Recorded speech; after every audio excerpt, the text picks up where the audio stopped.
hello, all you beautiful people, ugly people, and everybody in between. It is Wednesday night, and thank you for being with us. It is the Mad Family AEW Family Time Wrestling Podcast Dynamite Review.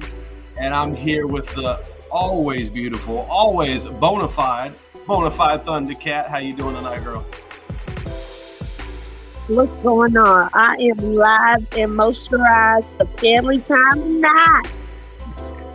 I'm ready to get mad and wild. Oh, shit. And as usual, sometimes I forget, but tonight I am not. I want to let everybody know at the beginning of the show that the kiddies, they got to go. It is rated TV MA for mature. I'm going to cuss. I'm going to speak my mind. I may even smoke a little green on screen. So make sure that the kiddies don't scream. You need to put them in bed. It's way past their bedtime. They got to go. We're going to have a hell of a show, but the kiddies got to go. You've been forewarned. You've been fairly warned. I think with that, we can go ahead and kick off with the ratings of the show for tonight's Dynamite. Bonafide, what you got? You know, here on this show, we do 3 stars, not 5. 3 stars of madness. How many mic drops you give me? How many stars? Come on. I'm going to give it a 2.5. Ooh, Bonafide was pleased tonight. Okay. I was. It's been, they've been getting better. These past couple months, this whole year has been kind of rough. What's up, y'all? Yeah. But it's been getting better, so I'm going to give it a 2.5. Okay. You know what? I'm pretty much right there with you. I'm going more 3-2. I was kind of bored at a couple of segments or moments in some matches. I'm a stiffler. You know, it's really hard to please me. Nothing's ever good enough for me. Well, tonight, damn near. I mean, it was a good show. I can't say it was a bad show. So, yeah, I'm going to give it a 2.3, 2.2, around that area right there. We do kick off with a banger. We knew it would be a match in the Blue League with Shelton Benjamin and Kyle Fletcher. Ooh, I'll tell you what. I'm okay with how this one ended. The way they did it and played it off, it didn't make either guy look really weaker because I tell you what, Kyle Fletcher, people did pick up the victory. He's 2-0 in this tournament, so he got 6 points. Shelton Benjamin picks up the L, which didn't really see coming. I thought maybe disqualification. I thought maybe even a draw, something like that, because apparently I missed it on Collision. We had Danny Garcia going to a draw with the current champion, Kazuchika Okada. So I need to check that out because that went to a draw. Go Danny. That's what I'm talking about. But anyways, This we're talking about the German suplexes, the super kicks by Shelton Benjamin. I mean, he's still got it all these years. He's never lost it. It's always been there. You know, what do you feel about that? He was awesome today. So I was reading the comments as they was coming up. Okay. You're good.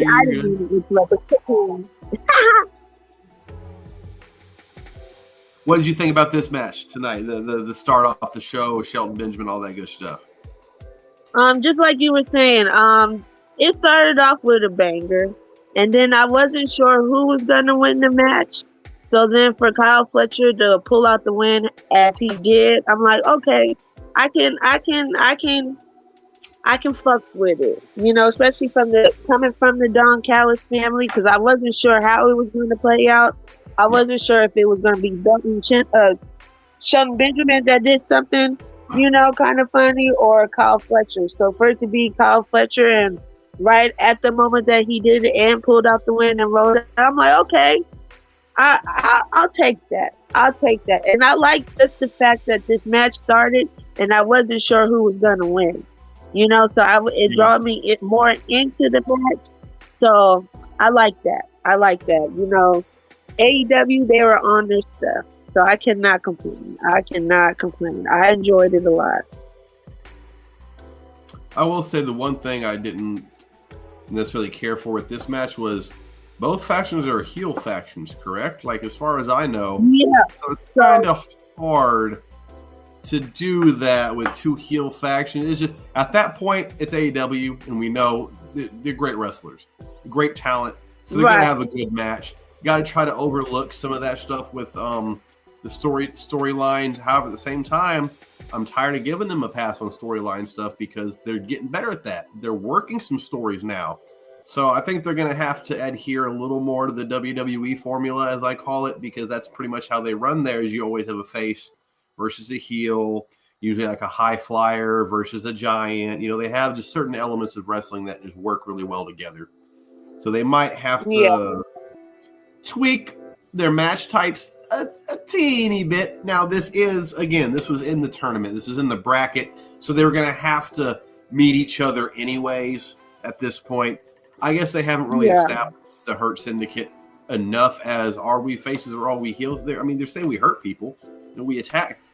I would think that's a heel say. The Don Callis family are definitely a bunch of dirtbags. So so that's why I was like, I wasn't sure who was going to pull the first, the first move in that sense. And then I'm also coming to terms with, WWE runs their show a certain way, and AEW, they still are freshly new. You know what I mean? So I do feel like they're figuring out what works and doesn't work, and they don't want to be the exact replica of WWE.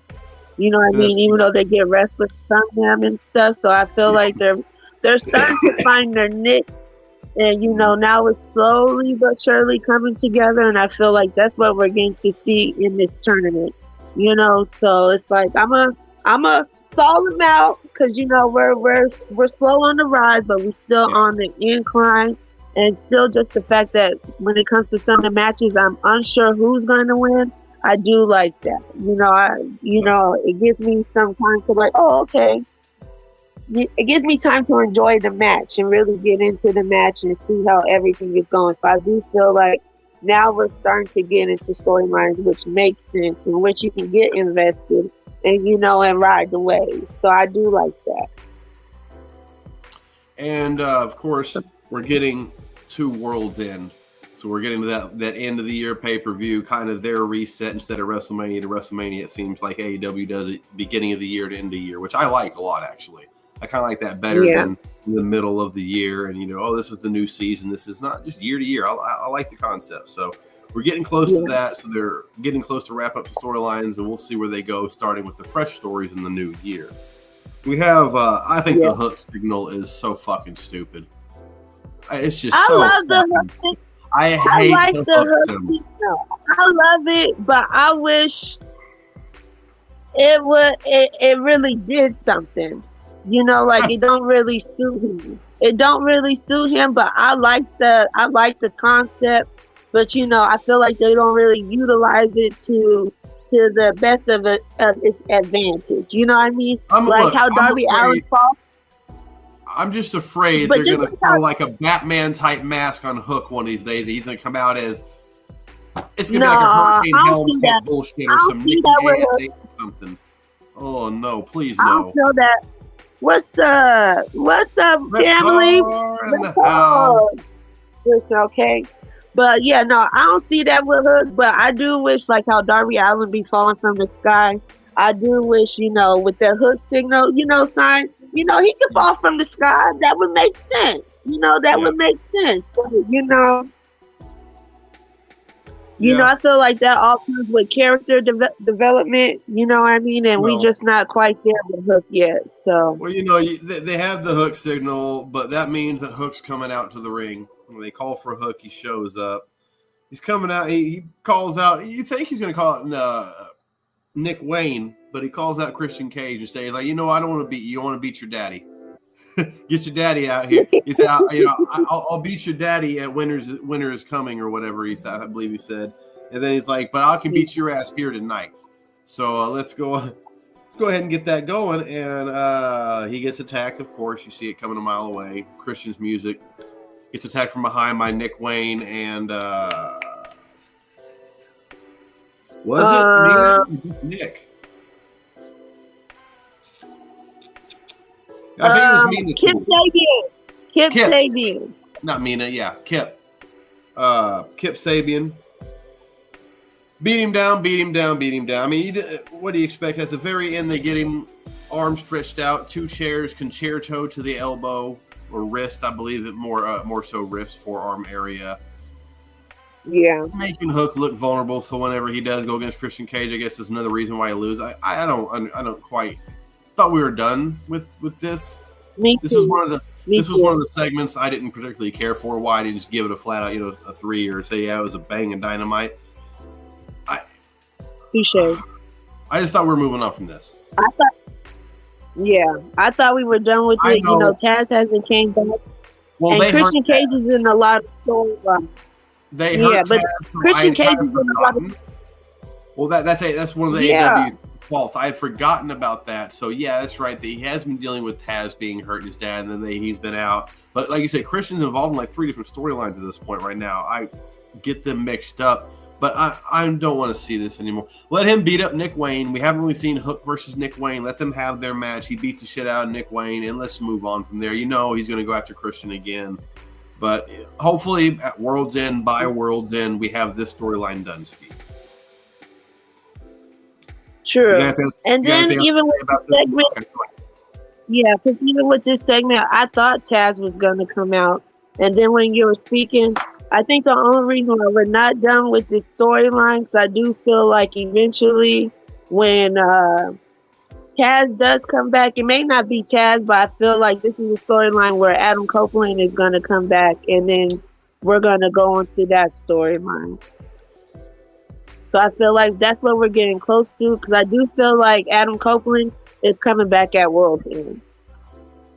It's possible. I do. Very possible. We haven't seen him. Haven't really seen any teasers, nothing. And since he didn't retire, he's still doing. He's not done. It would make sense for him to start the new year. Okay, hey, I'm back in World's End. New year, expect to see Adam Copeland. Yeah, because we think Taz is going to come instead of Taz. Taz is going to come back, and then but instead, Taz can't wrestle. He's still injured. And I feel like that's where Adam Copeland is going to come in and rectify the whole situation, because they still have unfinished business too. So that's how I think that's all coming together. And I feel like that's why we're still stuck on this storyline a little bit. So, but only time can tell. But that's what I predict. Yeah, absolutely. We got a Mercedes Moné backstage interview segment afterwards. Calls out Anna Jay. The typical things we expect to see from Mercedes. Wasn't bad. It was pretty generic content on the mic, but at least there wasn't any real stuttering or like I kind of sound when I'm trying to explain shit. None of that. It was very professional, very crisp, delivered straight to the point. Fuck you, Anna Jay. I'll be watching your match tonight, but you ain't got shit on me. The only thing I have to nitpick at this segment is she called out Anna Jay, but Camille's not going to say nothing. She's just going to quit and just disappear. We're just going to forget about Camille. Camille's not going to make a statement, an impact or nothing. She's just going to fall to the back and collect dust. I don't think so.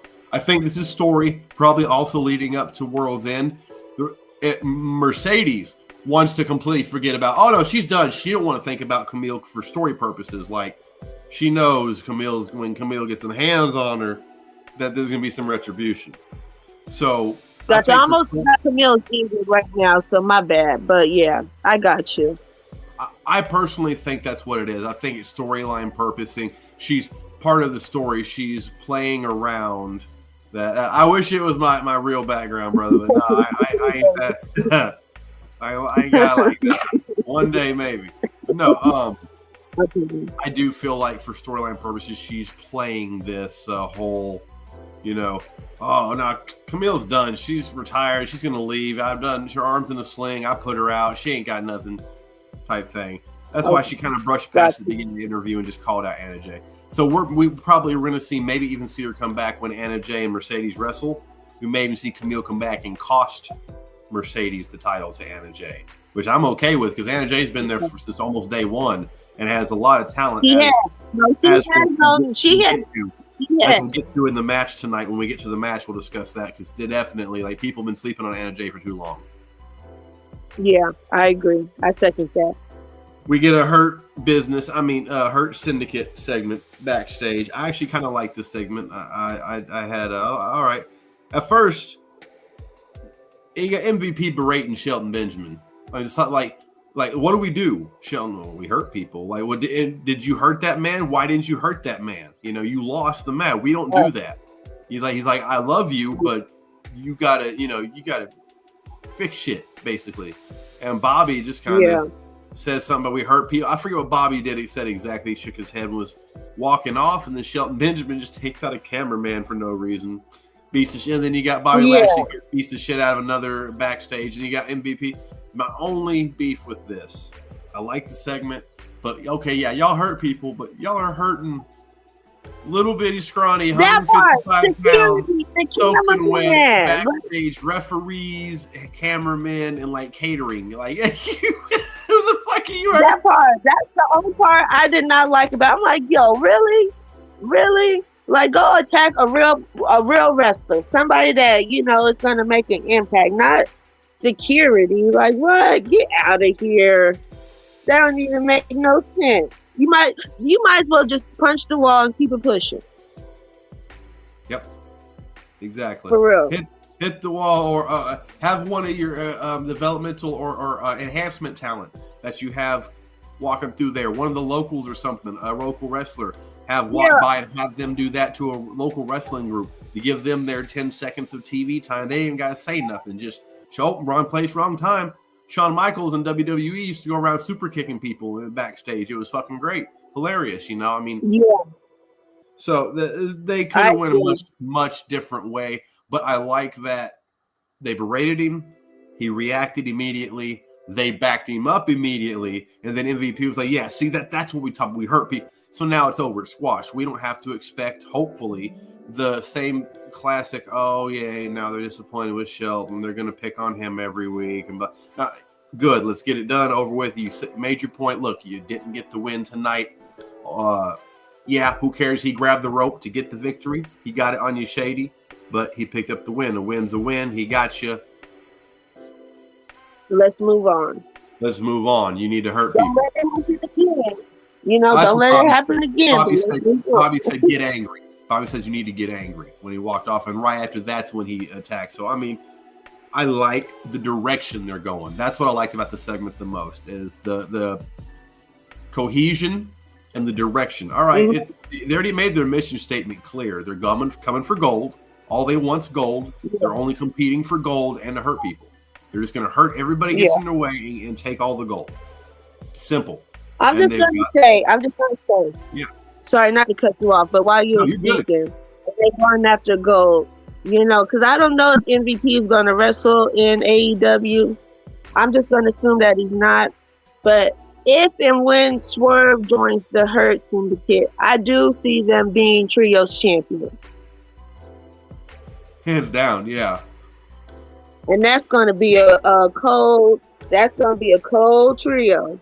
But you know what? Unless I'm missing all of it, because I don't get to check out Collision or Rampage, I don't really have the time to. I lie. I do have the time to, but I choose to do other things with my life instead of watch those two particular shows. I probably should watch them, because unless that's where all the trios matches are going, the trios titles are pointless to me, because I never get to see them. I never get to see them wrestled or defended. So do you I know? agree, and I think it's just because. Go ahead. No, I think it's because we don't watch the other shows, and I think you have to watch them to.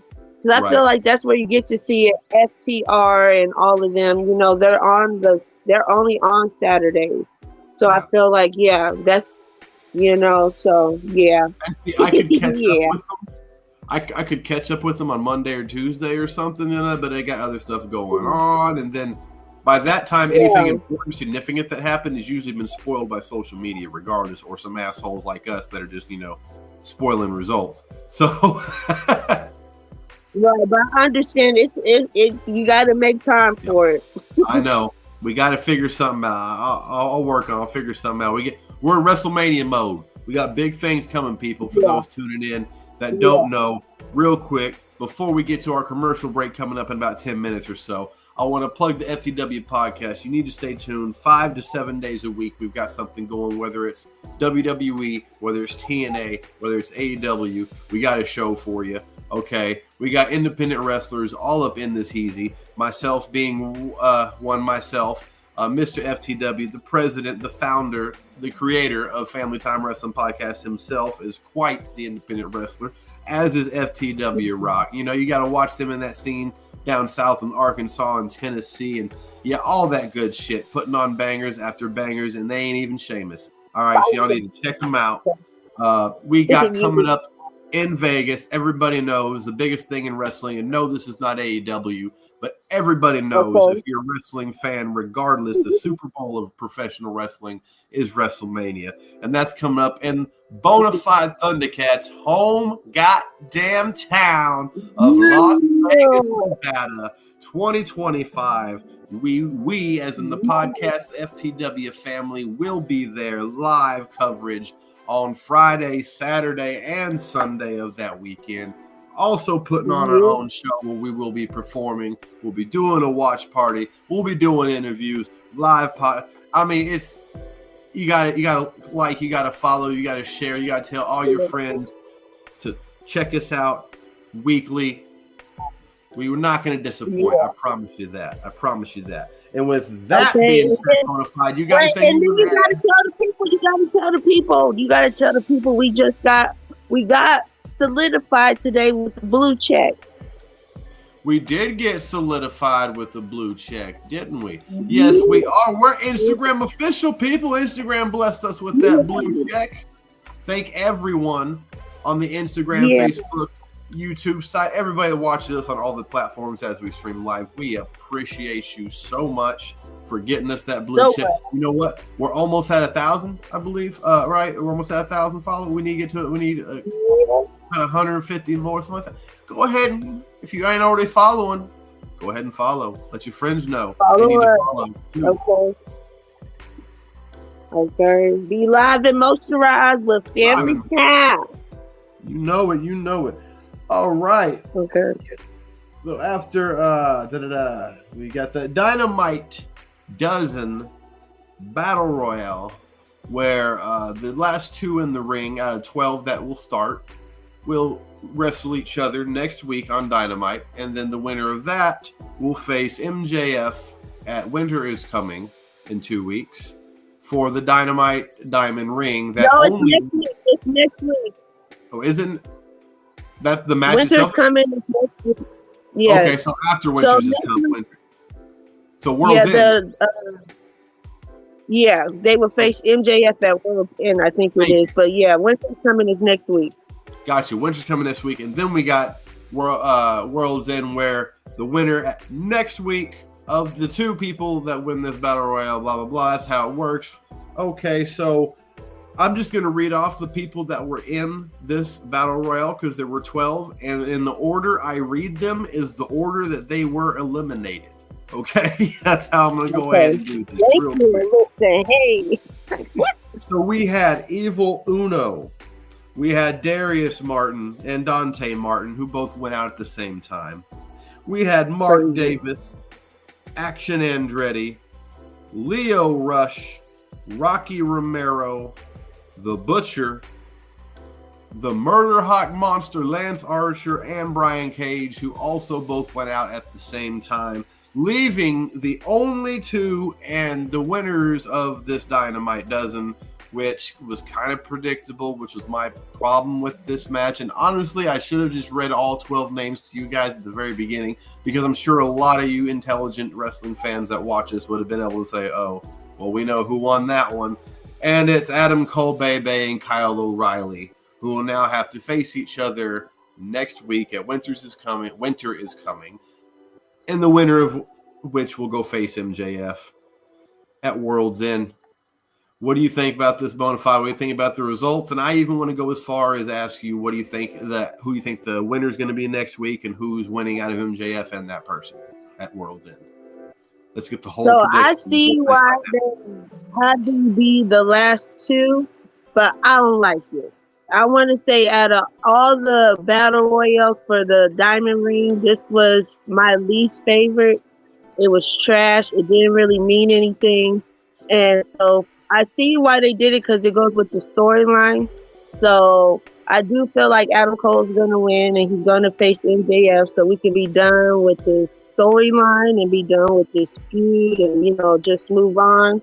But I'm just a little bit disappointed because each year with the diamond ring, it really meant something, and like this year, it don't mean nothing. It don't mean anything. It wasn't. I just feel like something that they had that was different, they just tainted it. It don't really mean nothing anymore, and like for MJF to, he's going to win again. We all know that. And then this time it's not, I don't know. I don't like it, but I get why they're doing it. But so who do you think's winning out of Adam Cole and Kyle O'Reilly? Adam Cole, baby. And then you think MJF's beating Adam Cole? Now that I don't know. I want to say MJF is going to win again, just because I feel like he's the most healthiest wrestler out of both of them. I feel like Adam Cole winning. I feel like Adam Cole's still not 100%. So having him win, I feel like we're not going to get the full Adam Cole that we want. So if we're not going to get the Adam Cole that we want and need, there's no reason for him to win. Just in the storyline, and let's proceed. But yeah, I'm kind of like low key done with it. For them to, just for us to get here, it's like it's trash. It's trash. I'm not gonna lie, it's trash. I'm a Cole fan myself, and so I was watching him a lot during this match, and 3/4 of the match he just wrestled the Butcher. Like, nothing against the Butcher, but seriously? So I think, like you said, he's still not 100%. The Butcher, it was a safe bet. He's a bigger guy. It can make sure he can kind of be in the way and help Adam do certain stuff. Not the most skilled, doesn't do a lot of flips and things, but doesn't really need to. He's just a big bruiser, brawler type. So, yeah, perfect to pair Cole with. Huh? I said he could carry the match. Yeah. I agree, though. The Battle Royale overall was not that. There were a couple. And it went so fast. It went so fast. One commercial break. Yeah. It was crazy.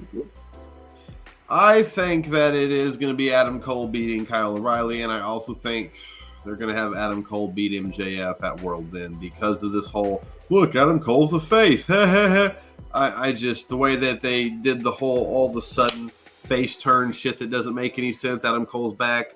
Now the whole Undisputed Kingdom is face, and MJF's back to being the heel he was before. They paired him with Adam Cole and made him kind of go face, and they were all doing the whole bro chop. Like, they're trying to almost like erase that whole thing that happened, and I'm glad, and we'll get to that in the MJF little promo that gets to later, that they kind of mentioned that a little bit during this. I hope MJF wins, not just because I'm an MJF mark, which 100% I'll tell anyone that asks, yes, I'm an MJF motherfucking mark. I think he's one of the best that will ever do this, ever. He's probably going to be a top 5 by the time he's done, just ever. Of anywhere. He's fantastic. He's got it in every way. But with this, let's just get it over with. Whether MJF beats Cole, whether Cole beats MJF, they missed their mark on this one for this match. Let's get it done so we can move forward, please. Yeah, because I'm not going to lie. Kyle O'Reilly is a dud. He's a dud. He's boring. He don't do nothing, and I'm low-key mad that, he's even in this match. But, it's like... Listen, you leave poor Kyle alone, okay? Look, Kyle was putting on bangers in NXT. I will shout out, back in NXT with him and Adam Cole, when they feuded right before they left, or Adam left, or whatever, they had a nice little feud. They had a few bangers. But They did. And it's like Kyle O'Reilly, I liked him a little bit since he's been in AEW, but with this whole storyline, it's like, no, I'm over it. Yeah, no, I hear that. We have a badass Julia Hart vignette after this little segment came, this little video. She was calling out Jamie Hayter This little Jamie Hader, chanting her name, Jamie, hey, 1, 2, I'm coming for you type shit. It was wicked, man. I thoroughly enjoyed that. The production value. I'm like, look, that probably didn't cost that much to make. It was very creative, very creepy, beautiful. More of this AEW. When you're going to start doing storytelling and you're going to have your little segments before commercial breaks, instead of wasting time in other segments, you're starting to find your groove. I think they're starting to find their groove in where they place their segments, where they place their vignettes, where they place the, just all the little breaks that before in the past have been like, this made no sense. It was all over the place. It's jumbled, like, what the fuck? I think they're finally starting to get it. Tony Khan's finally starting to figure shit out. It took 5 years, but you know what? It's still young. And the wrestling world, wrestling company, that's still impressive. Shit, you survived WWE for 5 years. I mean, shit, And then they always say when you're starting your business, the first 5 years is the hardest. Yeah. You know what I mean? And if after you can make it after the first 5 years, you're good. So I feel like that's exactly where we're at. They know what people like and don't like, and now they're starting to put together a nice, well-oiled machine.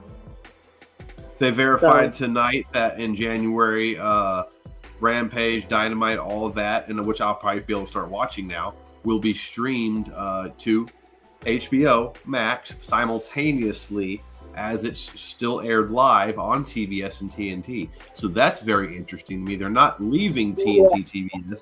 They're just going to stream it live at the same time and have the content on Max. Awesome. All and I for like it. That. I wish the best for them. I think that's a good choice. I think that will be interesting. I think it has great potential. WWE, of course, we know, of course, this is kind of in reaction to WWE moving to NXT on Monday. Yes, sir, boss man. Let's get to that commercial break for our sponsors that we need to do. Oh no, man! You definitely need to stop what you was doing, man. Y'all having a great show. Thank you, everybody, for joining. And with that being said, y'all know what it is, man. Boss man come in to talk about the sponsors. And if you want to be a paid sponsor and get your stuff shown here, promote your business, no matter what it is, live here on all platforms, no matter what it is. We go live 5 to 7 days a week. And even when we're not live, we still promote it on all platforms. And I want to give a shout out to our 2 paid sponsors tonight. They're awesome with Passport Republic and Elizabeth Daily with Daily Cleaning. And with that being said, I'm going to play our 2 paid sponsors and let them get back to the show. Yes, sir.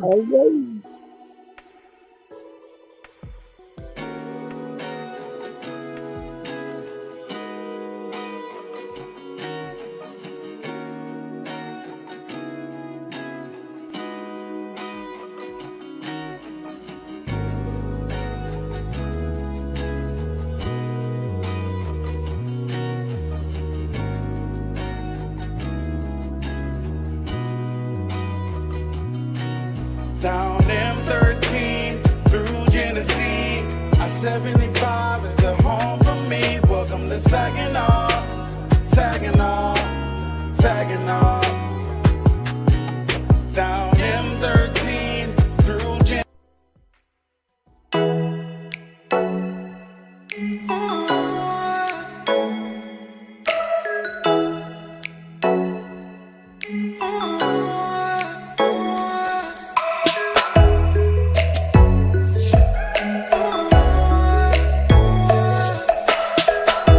Hey guys, this is Elizabeth Daly with Daily Cleaning. Me and my mom Tammy have 15 plus years of experience in residential and commercial properties. Our services range from Airbnbs, debt cleanup, move in, move out, or even if you want to set up a personalized schedule for your home. Here with this video is our contact information. Please give us a call or you can message us on Facebook, and we will be happy to give you a free estimate. Thank you.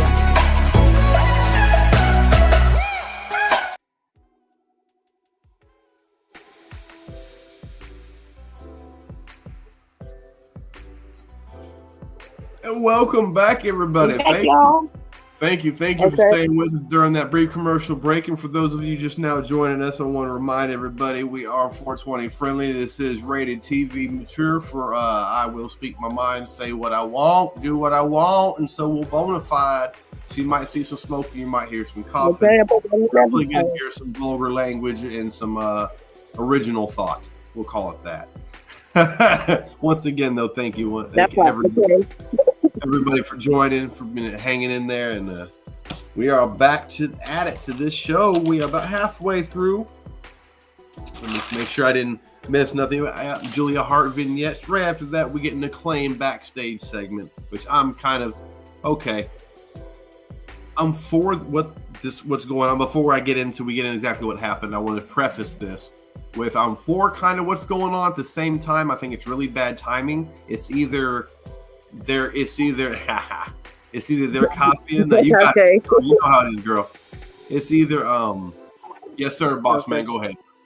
Oh yeah. Also, like I said, I don't know why this has been going on with the computer lately. Once I get this all situated, we will have one more video popping up, and that will be dating with Reptar. That's our girl Reptar, one below. Like I said, if any dating advice, thing you need, all y'all got to do is type into my girl's show. She does great advice, and they do have great shows. And like I said, once again, it is called Dating with Reptar, and you can all follow her on all social media platforms and wait till they go live on Twitch, if I'm not mistaken. But it does go live on all platforms.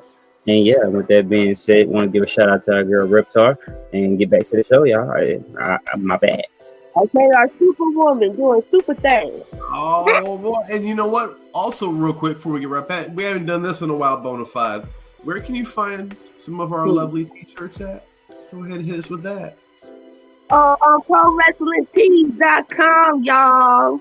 On ProWrestlingTees.com. We got 3 shirts, 3 colors. Purple and black, which is the Judgment Day colors, which will only cost you $17.99, and then we have it in the cocoa butter cutter color, which is a retro vibe for a retro price, and it will only cost you $16.99. So make sure y'all go head to ProWrestlingTees.com and get live and moisturized with family time when you come cooking with the games, y'all. So Yes. yeah, we ain't done that in a minute, but make sure y'all get y'all shirts made. A throwback for And some especially right now, since it's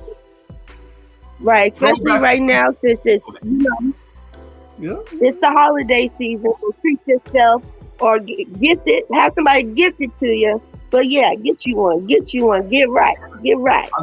I'll tell you what, for all you thread heads out there that like to collect vintage, it is a retired emblem. Okay, it is a retired design, so there's limited editions, limited amounts of those shirts with that design. We'll be coming out with a new one sometime in the future. Don't have any kind of date, so I'm not going to get y'all too excited, lock anything into. We got more info. But if you like to collect rare shit, so when we blow up to the moon and everybody's like, oh, I got that early FTW merchandise, bring it out to one of our shows. I'll sign it. Bonafide will sign it. Mr. FTW might sign it. He kind of shysty about that, but he might sign it for you. Then you got to keep safe forever to tell everyone about. But we got the acclaim backstage. We got Billy Gunn. Badass Billy Gunn. Still looking great. Still doing great things on TV with wrestling. I'll tell you what.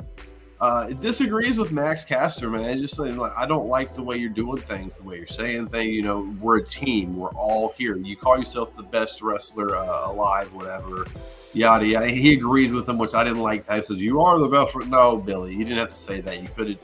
Anyways, I agree. He kind of strokes his ego a little bit, and you got Bowen standing back there, and the whole time just kind of, you can see on Bowen's face, Bowen's fed up. He's like, look, Max needs to get his ass whooped. Max needs to be humbled. That's pretty much the look on the face of Bowens that at least how I was looking at it. Like, just let him do him.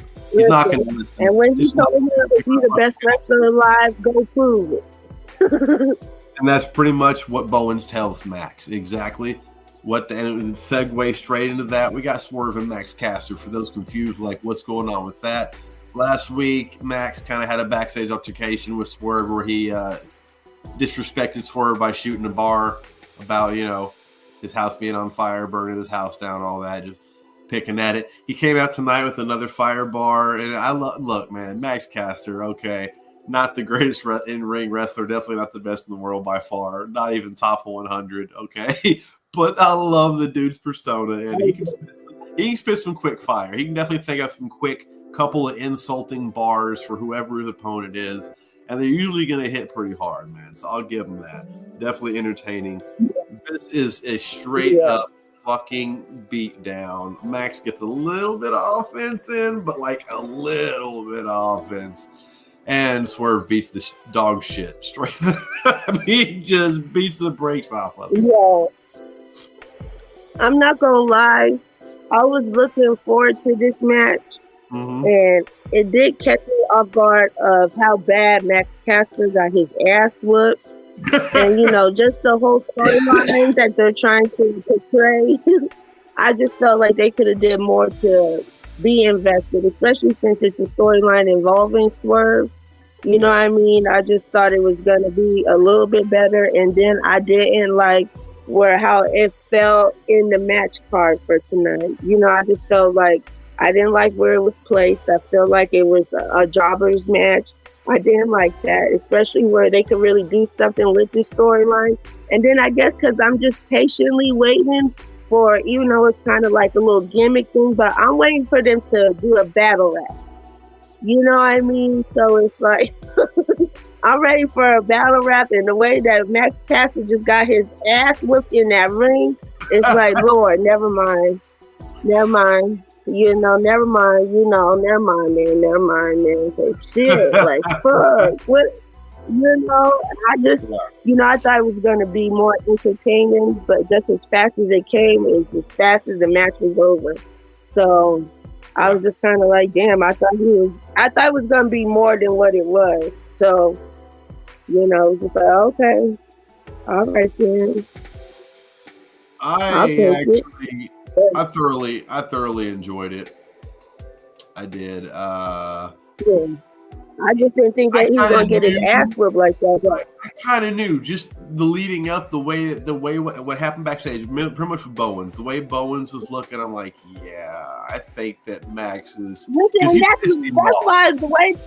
and that's what I'm saying. The way that Bowens was like, go prove it. I just knew he was gonna go out there and go do something. And the way he got dog walked all through that ring, I said, oh Lord, listen, the way your bark is not as big as your bite. Look, if it was anybody else, if it was any other wrestler, save like a Hangman or a Jay White or some one of the top guys, if it was anybody else, I would have had a big problem with them doing that to him. You know what I mean? This is Swerve, man. Swerve's up there with Jay White and Hangman. Right, but I'm just saying the simple fact that he's calling himself the best wrestler alive. You know what I mean? So to solidify that or do something, and your partner tell you to go prove it, and then you get dog walked and destroyed like that in the ring, boy. Ooh, child, bless your heart, because shit. I am pulling for Max Caster to prove that for severely non-biased reasons. Wink, wink. I want Max Caster to be the best wrestler in the world, okay? And I'm hoping this little gimmick that he's trying to get going, a best wrestler alive. Sorry, not best in the world. That's the other, Phil Punk ass's gimmick or whatever. But wrestler alive. He's saying that this could be future storytelling, slow burn, where he keeps getting his ass whooped and he has to go and come back and prove, look, you've been saying this, and then he can start actually bow. He's still with the Acclaim. They're still goofy. We need him to completely finish his heel turn and leave, or the entire Acclaim needs to heel turn. But again, that's kind of a copy of what we got going on in WWE with the New Day, which is, I don't really like the comparison of that, which is kind of what I was talking about earlier. That's the vibe that I was getting with the way that is. I did thoroughly enjoy the match, though. I was entered. I'm like, yeah, this is going to be, like you said, a mollywop. He's going to get dog walked down. He did 3 house calls and just done, son. Max wasn't spitting no bars after that. At all. We get MJF video taunting Adam Cole, and it's a fantastic little video package. What you come to expect? He's like, look, you're the one that turned on me because you thought I was going to turn on you. You had no proof. You ruined a good thing. Everyone loved what we had going. You fucked it up. And now, you come back and your buddy Roderick Strong is out. That's your fault. Now you've got to wrestle your best friend Kyle O'Reilly, and you're going to have to beat him up, and that'll be your fault. And then you're going to come face me at World's End and lose that, and that'll be your fault. Just basically classic MJF. Man. Right. And then while you're speaking, it just came to me, where the hell is Wardlow? I know. They brought him back, showed him a couple times, and boop, gone. I swear to God, wasn't Wardlow going after MJF again? I'm about to say, if they bring him back under MJF's employ again, I'm gonna be like, Tony, you need to get slapped. Like, you owe me a slap, Tony. Come on now, that is just listen. no. Y'all be on the look for Wardlow, because I think Wardlow's gonna. I don't know how he's gonna come back into this storyline, but he got to be coming back. What's up? FTW Famous B is in the building, y'all. No way. We got oh man, Famous fucking B. It is an honor, sir. Thank you for joining and watching. Man, we got the FTW Famous in the building. Damn, I feel special. Man. Okay. Hold on, I gotta straighten up a little bit. I gotta clear my throat. Gotta make sure I put on a banger now. I can't be slacking at all. All right. With FTW Famous in the house, we go on to our next match. I should say our next banger of the evening.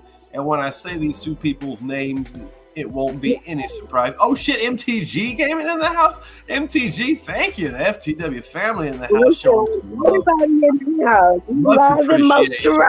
Much appreciated. But this banger, Mr. Switchblade Jay White versus the Bastard Pack.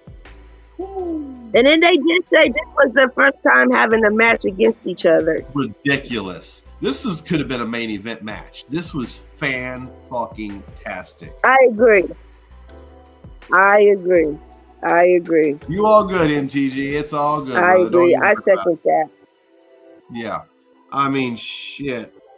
I knew this was going to be a good match. So, yeah, Jam Pack was fantastic. I just couldn't blink. I was actually at a buddy's house watching Dynamite tonight, and I was getting ready to get in the cab to come back home around time this match was going. I was standing by the window trying to look out, make sure I didn't miss the cab. Shit, trying not to miss the action on the screen. And I had to get in the cab, get on my phone real quick, and finish watching Dynamite and take my notes. I wasn't missing this shit. Oh, man. That's hard. Listen, multitasking like a mug. You know, you got to do what you got to do. Do you think this could possibly be match of the night? Do you think we could say this was match of the night? Oh, for sure. Okay. For sure. Okay. For sure. We get Jay White. We get Jay White pulling out the victory with the Blade Runner, the sister Abigail. You know, I'm not going to disrespect Jay White though by not saying his move's name, even though I'll forever be the sister Abigail to me. Jay does call it the Blade Runner. Yeah. He's been doing it for a long time, so I'll give him that respect. Right afterwards, you got Wheeler Yuta and, of course, the rest of the Death Riders coming out trying to take out Jay. Jay drops Wheeler, but number's just too much. It looks like he's going to get Marina. Going to get Marina again. I predict at World's End we're going to see something. One of these things we're going to see Marina get either Blade Runnered or something. She's going to get hit. Somebody's going to do some shit. Finally, we're going to see it. I think we will. You think so? It has to happen. Look, they've teased it enough, and the culture, the way everything is moving with women's rights movements and everything else. So that look, okay, there's nothing wrong with intergender matches happen on the indie scene all the time, and I've seen a couple of really bad. I saw and posted the other night, and I want people to check this match out. This was in an episode of Lucha Underground. You've got Penta El Zero Miedo from AEW from the Lucha Brothers. Penta versus Io Sky before she was Io Sky. Lucha Underground, fantastic fucking match, banger, and it just proves that it can be done. And I think it can be done well and tastefully. I don't think it should be all the time and every single, there should be like long fuse. No. But I think there is a time and a place, and there's perfect way to tell poetic matches in television. through intergender matches, especially inserting him in a triple threat or a fatal four-way or something. You got both. Anything can happen in those matches. Anybody can win those types of matches at any time. It's all it takes is one little moment. You know what I mean? So, but yeah, no. And then go ahead. Also, I did read that Penta's contract is finally up in AEW. And then the piggyback off of the match that you was talking about, one of the intergender matches that I did see on the internet a long time ago was Orange Cassidy versus Chris Stanlander too. That was also a good match. Wow, I bet that would be. I'd like to see. I'll have to check that one out. Look for that one. It was a good match. Yeah, you definitely got to. You definitely shout got out to. Stat. We didn't get to see her tonight, but shout out to Stat. Okay. Hangman Page comes out during the segment, which I found interesting. I was like, why in the hell is because Hangman, he's already made it clear. He kind of like the Hurt Syndicate. He's got one thing in mind, and that's AEW World Championship. Swerve is always on his mind, so if Swerve is in his way at any time, he's going to attack. So we know that, like, okay, Swerve will forever be Hangman's newest, like, just mortal enemy. If he sees Hangman, it's on sight. We kind of know that by now. Okay. But then Orange Cassidy makes. But we did have the cameraman attack. That's Moxley, and it was revealed that you're breaking out a little bit there, sounding all robotic. We sometimes have technical difficulties, people. We live in different areas of the country, and weather is bad in some of our areas. So as soon as we can get Bonafide Thundercat back, she'll be right back with us, I'm sure. What I think she was saying, I believe, was the cameraman attacked John Moxley from behind with the cord, and it turned out to be Orange Cassidy, dressed as a cameraman. It was a good moment. I didn't expect it at all to see Orange Cassidy like that. Here we go. See, I told you just to hang with us. Everything will be all right. We got Bonafide Thundercat coming on back. I hope so. Hopefully. I'm dying here, girl. I need you. They don't tune in to see me. We all know they tune in to see and hear you. Come on now. Don't be doing this to me. Uh-oh. Uh-oh.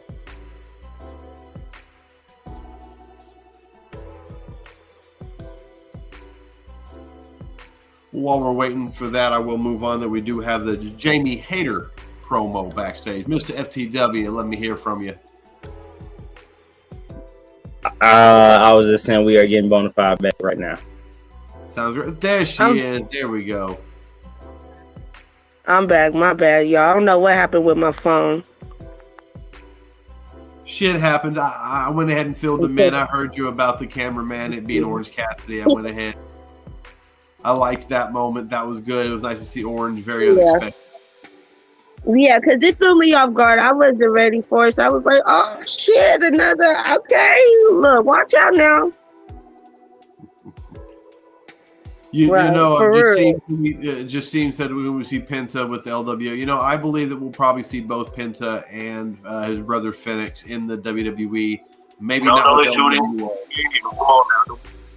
But I think that they will be in the WWE as the Lucha Brothers or something. I do see that possibly in the future. Near future. Jamie Hayter promo. What'd you feel about this one? Let me get your quick take on the Jamie Hayter promo. It was all right. You know, Jamie Hayter, she's growing on me, but oh no, I ain't sold on her yet. I ain't gonna lie. I'm not. It was just like, ooh, you know, I was excited to see another woman segment, but I wasn't into it. It was better than some of the promos I've heard her say, so I was glad to hear the intensity, but again, it was generic, basic, cookie cutter stuff that's unmemorable. I don't really remember anything specific that she said from that promo, other than whoever she was calling out that she's gonna win. You know, oh yay. Okay, cool. Let's Chris Jericho's New York Minute. Real quick, I want to touch on this because I thought it was hilarious. I don't know if this was an actual ad, Like it seemed like it was an actual commercial almost, but this was Chris Jericho plugging AEW. I'll tell you what, talking about coming up in New York. They're going to be at the Hammerstein Ballroom, New York City. Man, I loved it. It's Chris Jericho. It's the Nueve. Yeah. Everything he does is just fire and hysterical. And I wish I had the ROH subscription because he did say he was making an announcement tomorrow, and he did bring up Sin City. So it's like I want to know when they come in here so I can get ready. And you know he's gonna make that announcement tomorrow. So I'm gonna be waiting tomorrow to see when it pops up on social media because I need to know. Needs to know. Okay. This was a completely wasted promo, I feel. I didn't know if I was about to be watching an Old Spice commercial, if we had gone to commercial break, or what the hell I was on screen seeing. These two wild Western guys walking through a ghost town with this country. I'm like, okay, what's going on? It's a fucking Bandito promo. Are you serious right now? You just wasted my goddamn time with a fucking Bandito promo. Fuck Bandito. I wasn't mad. That's the most wanted. No, don't do Bandito like that. I'm not gonna lie. At first, I thought maybe they was gonna make an announcement like Kenny Omega was coming back. Something. But then when I seen it was Bandito, I ain't mad. They trying to build him back up. I like Bandito. I thought it was a fucking Old Spice commercial or something. I swear I didn't know. It's Bandito. Look, okay, the guy's talented, yes, but does he got that charisma and just that character that? No. I've seen enough of his matches. No. Are you serious? Listen, he's very talented. I enjoyed it. I hope he proves me wrong. Hey, I know AEW gives shots to everybody, but sometimes there's got to be a line. But anyway, Anna Jay, Penelope Ford, another really good women's match. I was, again, pleasantly surprised. I knew Anna Jay could go, and we hinted to this earlier. I said, you know, they need to put some more respect on her name. I haven't seen a lot of Penelope Ford, so I was just impressed with what she was able to do tonight. I don't know if that was good Penelope Ford or bad. I don't really know. The match itself was solid, so I enjoyed both of them. And real quick, I can get your feel on this one, Bonafide. What did you think?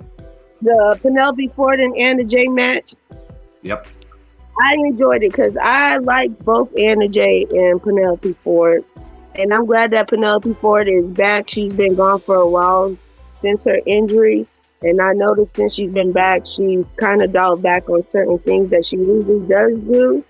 But for her to go against Anna Jay, and Anna Jay, you know, she's made progress, you know, but you know, I feel like sometimes she gets lost in the crossfires. So to see her come out and, you know, reinvent herself, and this is like, I feel like this is truly her.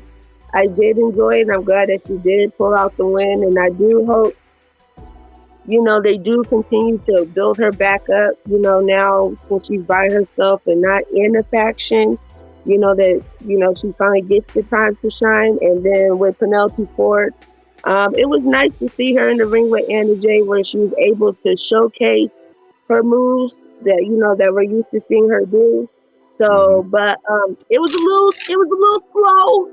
It was a little slow moving than what I liked, but it still was a decent match. I feel like the ladies still did what they needed to do, and I'm glad Anna Jay pulled out the win.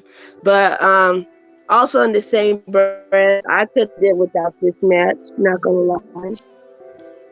I was excited. Not gonna lie. I was excited for it. I liked it. I feel like it went long enough. Like usually they don't go long enough. This one was like, okay, it went longer than I expected, but all of it was good. And then have Anna Jay pick up the victory the fashion that she did, because it looked at the end, especially the last 2-minute sequence, it could have went either way. I didn't know if it was going to be Penelope. I didn't know if it was going to be Anna. I had no clue. I was completely lost. Which I like that in wrestling, because then it's like, oh, either one. Shit, it can in any moment, either person. It's believable. Either one of these women or guys or whoever you're watching during the match are going to get the match. I love those types of matches. So I was psyched for it, And then and I still want to see Deanna Parazzo. Yeah.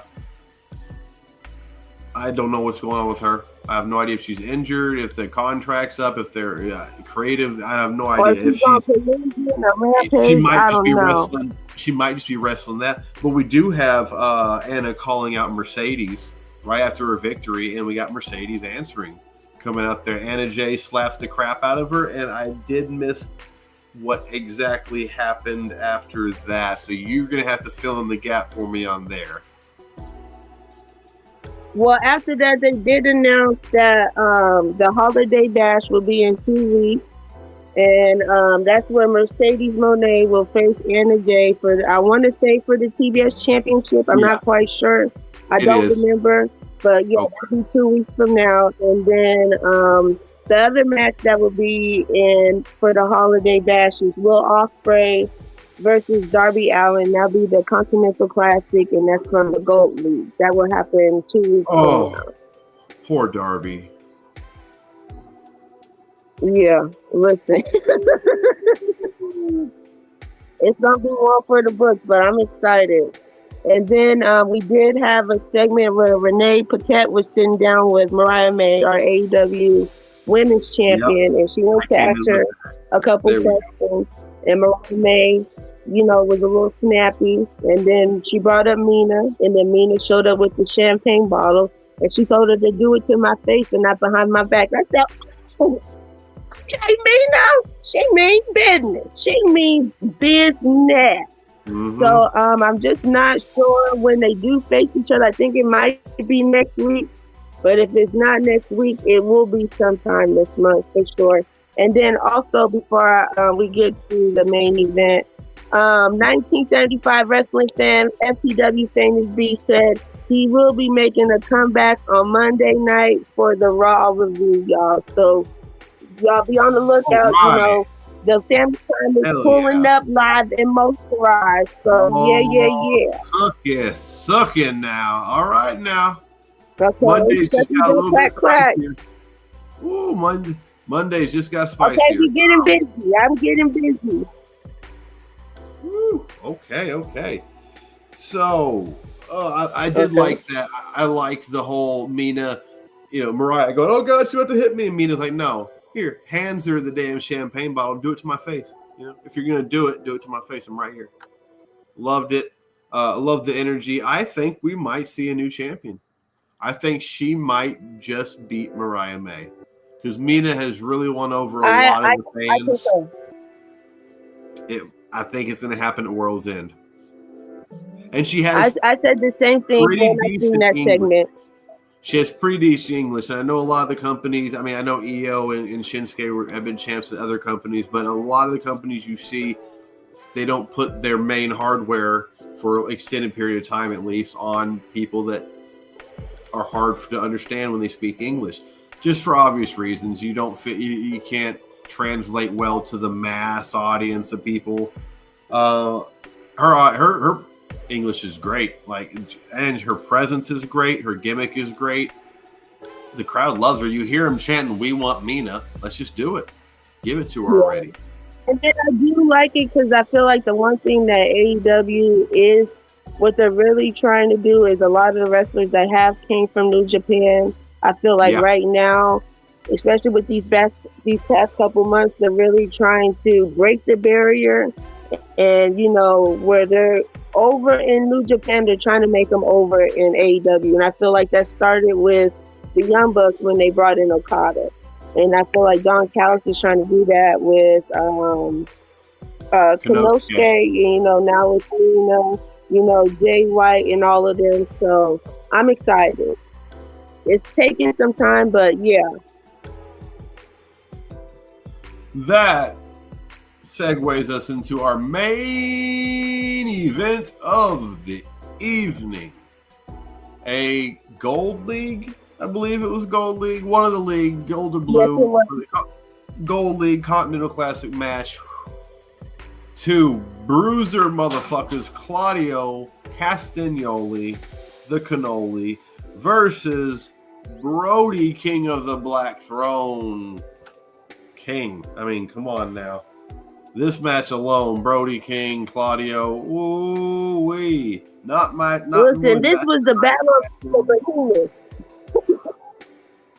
Two big, hard-hitting sons of bitches. And I'll tell you what, in this match, when Claudio did that pop-up European uppercut, damn, like Brody, you expect a bigger guy. Oh, he can get there a little bit. Now, Brody got damn near up there as high as anyone else. That shit was impressive. Listen, Claudio is that's nobody to play with. That man is solid. Okay, I truly thought this was going to end in a double count out or a disqualification for one of them. I really, really did. At the very least, it'd be a draw, a time limit draw. I did not. You're saying, but we're talking about Claudio Castagnoli, and he's with the faction of Death Riders, and he is underneath Moxley. But we're also talking about Brody King, who's in the House of Black.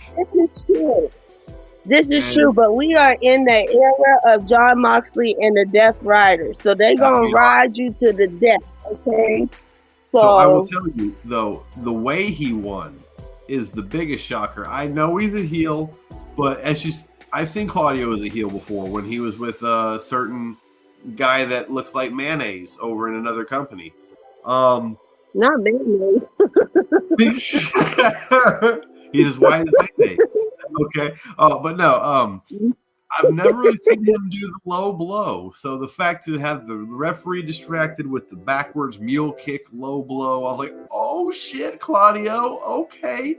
Y'all, yeah. Jon Moxley's definitely rubbing off on you. And that's how you straight cross kick to the Gotch neutralizer. 1, 2, 3. Claudio Castagnoli picks up the victory 6 minutes after 10 o'clock. Eastern Standard Time, and that's how Dynamite ends. I mean, you got the Death Riders. You got Claudio going up with is that his first 3 points? No, because I want to say he beat Ricochet last week. That's right. So he's got 6 points. Brody stays. I want to say Claudio's probably at the top of the Gold League right now. Yeah, I think it's like Claudio, Kyle Fletcher. Yep. I still feel. I think Kyle Fletcher's in the Blue League, though. If I'm not mistaken. He's in the opposite league, because in the Gold League is also Ospreay. Yeah, because it's going to come down to Claudio versus Will Ospreay. Oh, no, I didn't give Claudio the nickname Mayonnaise. Just I was referring to Sheamus over in WWE because he's so freaking white. Yeah, banger after banger after banger. Banger after banger. Go put you on some toast between some lettuce, tomato, and bacon. You got a BLT. All right, so that is the end of Dynamite. Close wrapping up to the end of our show. I want to thank everybody for tuning in. As always, it's a pleasure to give you the news as soon as we can after the show. More so the review, not really the news, kind of our take, our opinions, expert or not. You can take it or leave it. We hope we entertain you. That's the whole purpose. If you tune in, if we say something to make you laugh, if we say something to make you angry, if we say something that makes you, invokes and gives you an emotion, and you want to reach out and put in a comment, hey, we're doing our motherfucking job. So thank you for tuning in. I'm Lyle Madman Murray. As always, it's a pleasure to bring you Dynamite. We got Bonafide Thundercat. Would you want to say anything before we head on out? Okay. Yeah. Okay. Yeah.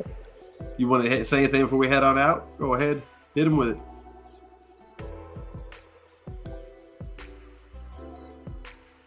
Bonafide, can you hear me? Yeah, make sure y'all catch us tomorrow. Yeah, I can hear you.